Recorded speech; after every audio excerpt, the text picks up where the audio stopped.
बोललं जातं. 6 आमदाराला जेवढे फोन येतात तेवढे एका खासदाराला फोन येतात. तेवढ्या प्रत्येक माणसाचं फोनवर समाधान करावं लागतं. त्यावेळेस खासदार संपर्कात आहे म्हणतात. बांधवांनो, कोरोनाच्या महामारीमध्ये माझ्या लोकसभा मतदारसंघामध्ये कुठल्याही गावात कोरोनाचा पेशंट निघाला तर त्या ठिकाणी सगळ्यात पहिल्यांदा पोहोचणारा तुमचा हाच ओमराजे हा खासदार होता. आता पावसाळ्यात उगवलेल्या बऱ्याचशा कुत्र्याच्या छत्र्या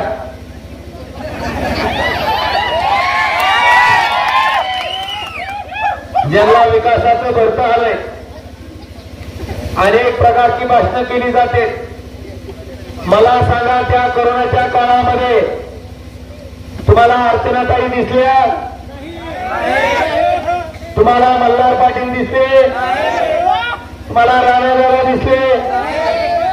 एकटा ओमराजे जीव हातावर उधार घेऊन तुमच्या सर्वांसाठी होता. आणि म्हणून माझ्या संपर्काबद्दल मी मामा माझ्यावर टीका करायले.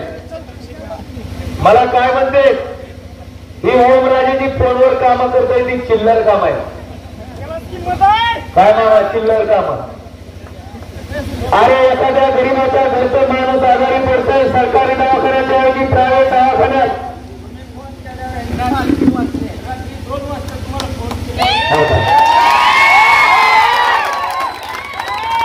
मामा. आता मला सांगा मामा, आपल्याकडे काय कर्नाटक सारखा मोठा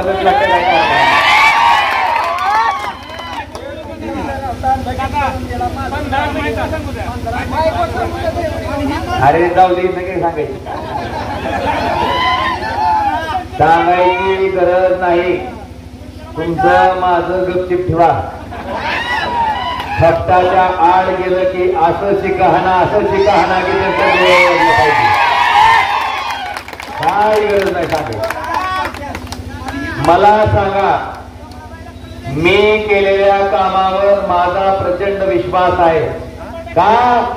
माझं काम प्रामाणिक आहे. मी कामाचं नाटक केलं नाही, काम केलंय. आता एखाद्या गरीब माणसाच्या मंडळीचा जीव वाचवणं या महान लोकांनी चिल्लर वाटते मामा, चिल्लर चिल्लर. मला म्हणते की एखादी माझी अपंग भगिनी एसटीत उभी आहे, तिला जागा करून द्यायचं काय खासदाराचं काम आहे काय? आमचा गरीब माणूस दवाखान्यात जातोय, खिशात त्याच्या बिचाऱ्या 20,000 असते, डॉक्टरचं बिल 30,000 झालेलं असतंय. मला फोन करतोय, दादा काय बी करा, डॉक्टरला बोला, माझ्याकडे तर 20,000 आहेत.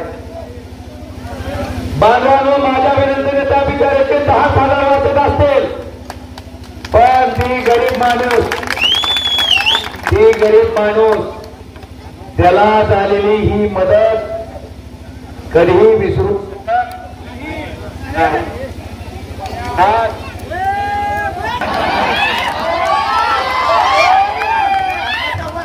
अरे आपल्याला सगळे हे चिल्लर माणसं समजते. चिल्लर त्यांचं काय वाटतंय, गरीब माणसाला मदत करणं चिल्लर समजते.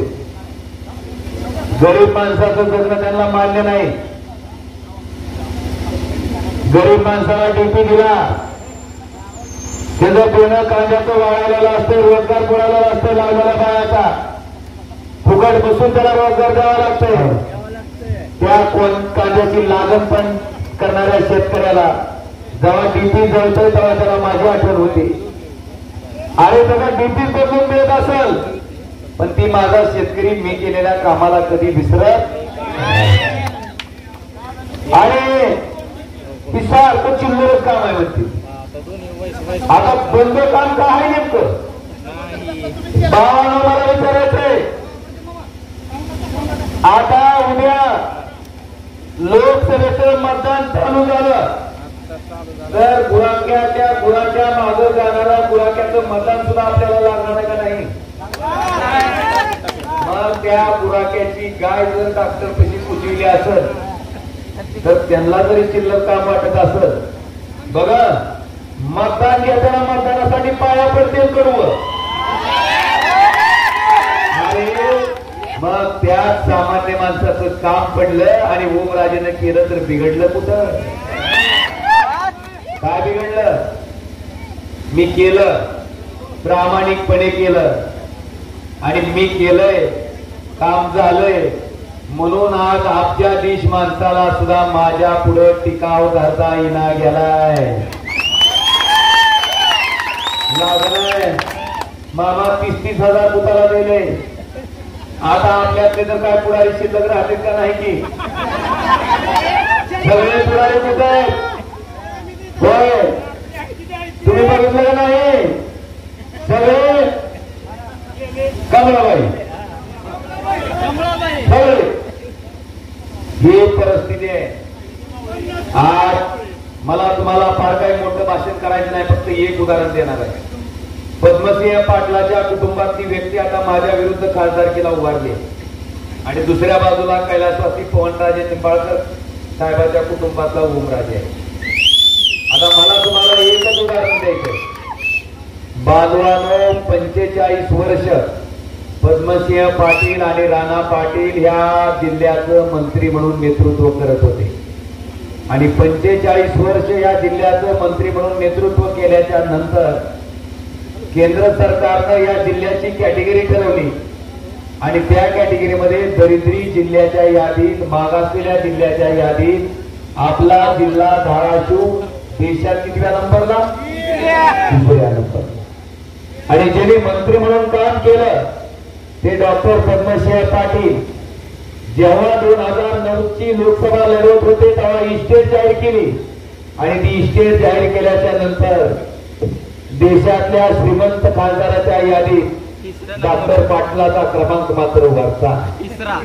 मग मला तुम्हाला विचारायचंय, श्रीमंत खासदाराच्या यादीत डॉक्टर पाटील देशात श्रीमंत आणि दरिद्री जिल्ह्याच्या यादीत धाराशिव जिल्हा देशात 3रा. मग नेमका 45 वर्षाच्या मंत्रिपदाचा फायदा कुणाला झाला? मी विचारायच्या आधी पाटलाला. आता पुढची गंमत बघा. त्याच पद्मसिंह पाटलाच्या कुटुंबाला ज्या पवार साहेबांनी 45 वर्ष मंत्री केलं त्या शरद पवार साहेबांबरोबर एका रात्रीत गद्दारी करून ही माणसं भारतीय जनता पार्टीकडे गेले आणि कारण काय सांगितलं तुम्हाला? विकास. आता त्याच भारतीय जनता पार्टीतून त्यांच्या मंडळी परत हाणलेल्या, चोरलेल्या घड्याळाकडे आल्या. आता कमळाबाईकडून घड्याळाकडे येताना काय कारण सांगते? विकास. हा विकास. मकरंदाला सिनेमा बघितलं का तुम्ही? देवा मला आमदार कर, मी तुला सोन्याची टोपी घालतो. खुश होतोय, आमदार करतो, वाट बघतोय आता कोणत्या सोनाराकडून माझ्या सोन्याची टोपी येईल. ही मकरंद अनासपुरे बी डॉक्टर पाटलासारखा हुशार, राणा पाटलासारखा हुशार. ही काय करते?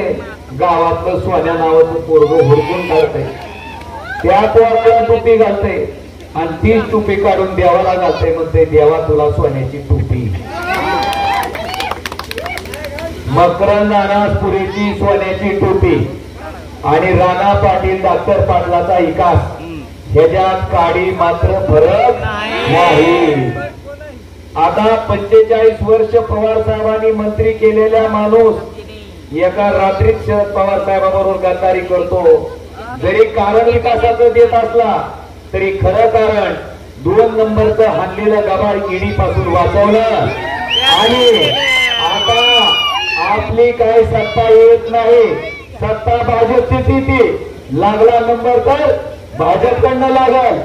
या एका कारणासाठी पवार साहेबांबरोबर गद्दारी केलेले डॉक्टर पाटील आणि राणा पाटील एका बाजूला आणि ज्या उद्धव ठाकरेंनी मला एकदा आमदार आणि एकदा खासदार केलं त्या उद्धव साहेबाचा पक्ष फुटत असताना, त्या उद्धव साहेबांची सत्ता जात असताना, पलीकडे गेलं तर 50 कोटी मिळत असताना, पक्षाचं नाव जात असताना, पक्षाचं चिन्ह जात असताना प्रामाणिकपणे खंबीरपणे उद्धवजी ठाकरे साहेबांच्या मागे इमानी इतबारे उभा राहिलेला ओमराजे दुसऱ्या बाजूला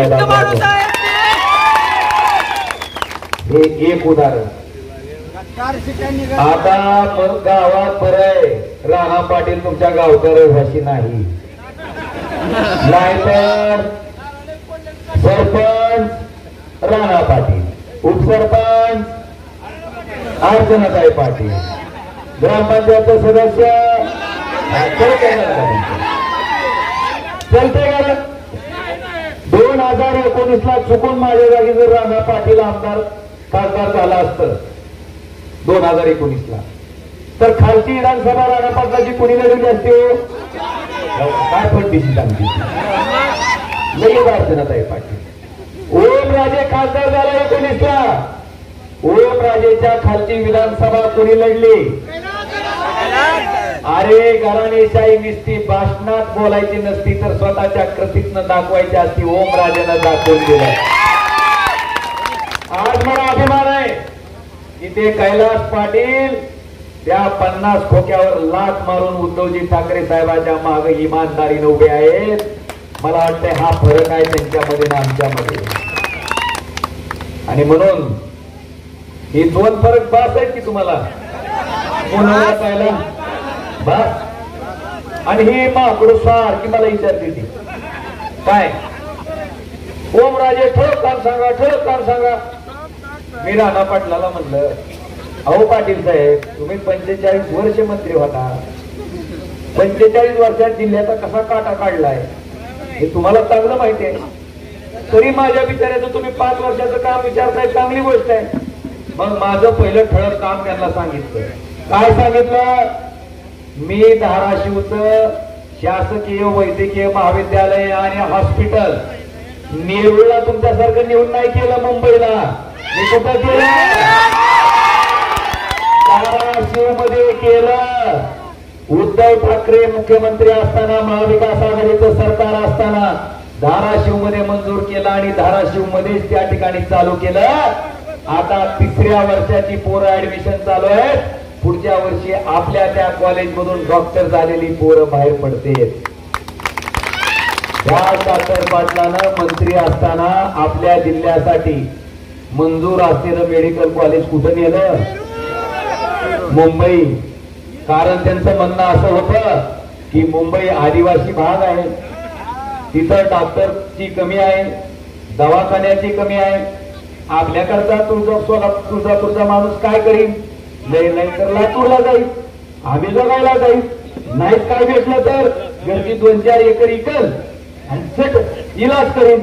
आपल्या माणसाला हॉस्पिटलची आणि दवाखान्याची गरज कुठं आहे?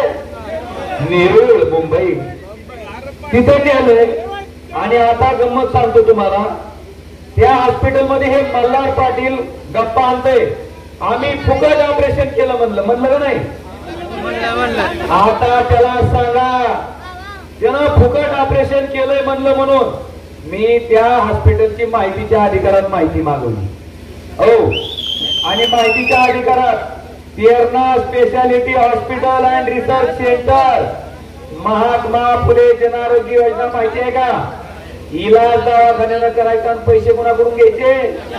शासनाकडनं.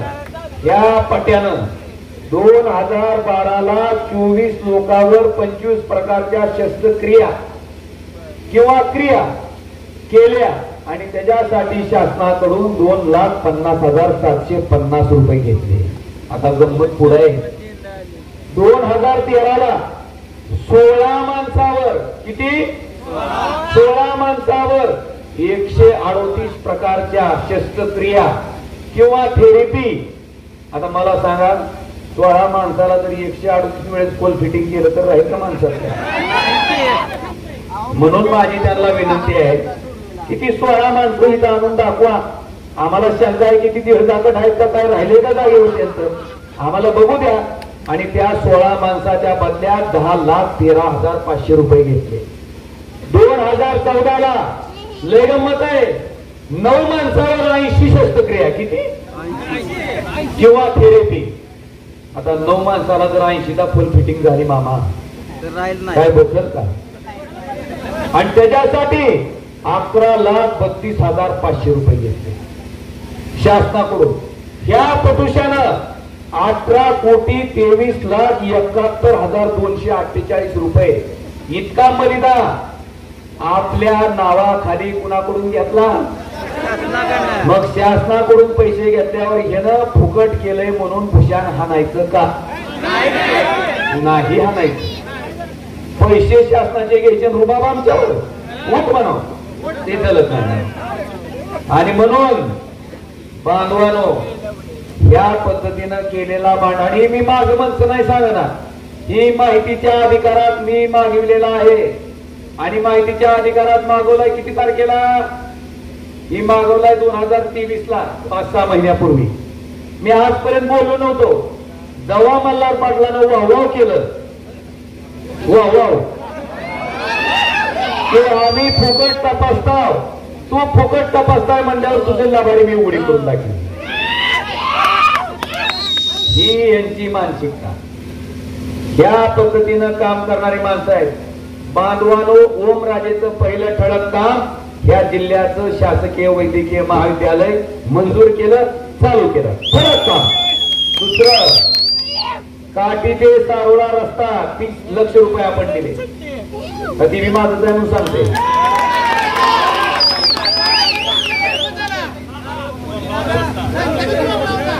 अरे दोष त्यांचा नाही. ते काय करतात, चलत चलत रस्त्यानं जर एखादं लेकरू दिसलं लगेच त्याला टाकायला घेतात आणि हुशारी नजरेने विचारतात, कस काय आपलं आहे. आपण त्याचं फक्त नाक बघायचं ओळखायचं, लय काय सांगायची गरज नाही. ती धंदाच आहे. काय बी केलं की आपलं. हो, जनसुये अंतर्गत आपण 5 लाख रुपयाचा रस्ता करून दिला. त्याचबरोबर काठी सारोळा रस्ता आपला त्या ठिकाणी करणं बाकी. काठी केमवाडी रस्ता डांबरीकरण करणं सुद्धा त्या ठिकाणी बाकी. आणि सगळ्यात महत्वाचं माझं ठळक काम सांगायचं राहिलं या राड्यात. लाईटीची अडचण होती का नाही तुमची? लाईटीची अडचण होती म्हणून RDSS केंद्र सरकारच्या योजनेचा अध्यक्ष जिल्ह्याचा खासदार असतो. आणि मी खासदार म्हणून काम करताना 1303,70,00,000 रुपयाचे आपल्या धाराशिव जिल्ह्यातील 40 नवीन 33 केवीचे सबस्टेशन मंजूर केले. किती? 40. त्याच्यातले आपल्या तुळजापूर तालुक्यातले पिंपळा देवकुरळी, कारला खंडाळा 2, बेकरी 3, नंदगाव 4, वडगाव घाटी 5, तामलवाडी औद्योगिक वसाहत. मला वाटतं हे 7 ट्रान्सफॉर्मर त्या ठिकाणी आपण मंजूर करून घेतले तुळजापूर तालुक्यातले. ऍडिशनल पॉवर ट्रान्सफॉर्मर, जुना सबस्टेशन आहे पण एक पॉवर ट्रान्सफॉर्मर टाकलं की फिडर ट्रिप होत नाही. म्हणून काठी, तामलवाडी ग्रामीण, वरटी 3, मंगरूळ 4, बारोळ 5 आणि तुळजापूर ग्रामीण 6 हे 6 ऍडिशनल पॉवर ट्रान्सफॉर्मर मंजूर करून घेतले. शहापूर आणि माळुंगा सबस्टेशनला क्षमता वाढ केली आणि 2250 शेतकऱ्याचे वैयक्तिक डीपी आपण मंजूर करून घेतले. आणि 1550 जी शेतकऱ्याचे डीपी 63चे होते ते 100चे केले. याच्यासाठी 1303 कोटी रुपये RDSS मधनं मंजूर करून घेतले. आता हे माझं दुसरं ठळक काम. कसं? तिसरं, प्रधानमंत्री ग्राम सडक योजनेच्या अंतर्गत 133 किलोमीटर लांबीच्या रस्त्यासाठी 89 कोटी रुपये आपण मागच्या 5 वर्षात खर्च केला. तुळजापूर नळदुर्ग रस्ता 10 मीटर रुंद करण्यासाठी 30 किलोमीटर लांबीचा 183 कोटीची निविदा त्या ठिकाणी प्रक्रिया चालू आहे. नळदुर्ग अक्कलकोट रोड 39 किलोमीटर लांबीचा 274 कोटी रुपयाचं त्याचंही काम प्रगतीपथावर आहे. आणि सगळ्यात महत्वाचं, रामदारा तलाव बांधून तुमचं 15 वर्ष झाले, दाटणी बॅरेज बांधून 15 वर्ष झाले, पण दाटणी बॅरेज पासून रामदारा तलावापर्यंत मधल्या कामाला मात्र फडणवीस सरकारच्या काळात सुद्धा मान्यता नव्हती. त्याला मान्यता प्राधान्यक्रम घ्यायचा काम ओमराजे खासदार आणि कैलास पाटील आमदार यांनी त्याच्यासाठी 2200 कोटीची तरतूद केली. आणि म्हणून उद्याच्या 2024च्या एंडला डिसेंबरच्या किंवा 25च्या सुरुवातीला तुमचा रामदारा तलाव 7 टीएमसी पाण्यानं भरलेला तुम्हाला पाहायला मिळेल। ही मंजुरी सुद्धा महाविकास आघाडीच्या सरकारच्या काळातली आहे, हे सुद्धा मला आवर्जून सांगायचं। पुढं ठळक काम 2,32,00,000 रुपयाचा खासदार निधी, 50-54, 30-54, 3,25,00,000 फक्त तुळजापूर तालुका, जनसुविधा 80 लाख, 25-15 1 कोटी। ही कामं ओमराजेनं खासदार म्हणून असताना 2.5 वर्षातला 1.5 वर्ष कोरोनामध्ये गेलेला असताना फक्त 1 वर्षाच्या शासनाच्या सत्ताधारी पक्षात असताना करून दाखवले। आता मला तुम्हाला विचारायचंय की जे काय पैसे खर्च केले त्याची सगळी बेरीज केली तर माझी बी 3-4 हजार कोटीची होती का नाही? मग हे 3-4 हजार कोटी काय माझ्या बापाची जमीन विकून आणून दिले का मी? पैसे कोणाचे? जीएसटी भरता नाही, चादऱ्यावर जीएसटी आहे, मोबाईलवर जीएसटी आहे, पॅन्टीवर जीएसटी आहे, मोबाईलवर जीएसटी आहे। माणूस जर वर गेला तर पोचवाच्या सामानावर सुद्धा मग जीएसटी म्हणजे तुमच्याकडून गोळा केलेला पैसा तुमच्यासाठी खर्च केला तर आम्ही उपकाराची भाषा करायची का कर्तव्याची? ओमराजेनं कर्तव्य म्हणून पार पाडलं, काही जण माजीतलाल म्हणून सत्कार करून घेऊन गेले। मी नाही ना थोड्या कार्यक्रम केला, ही का सांगितलं तुम्हाला?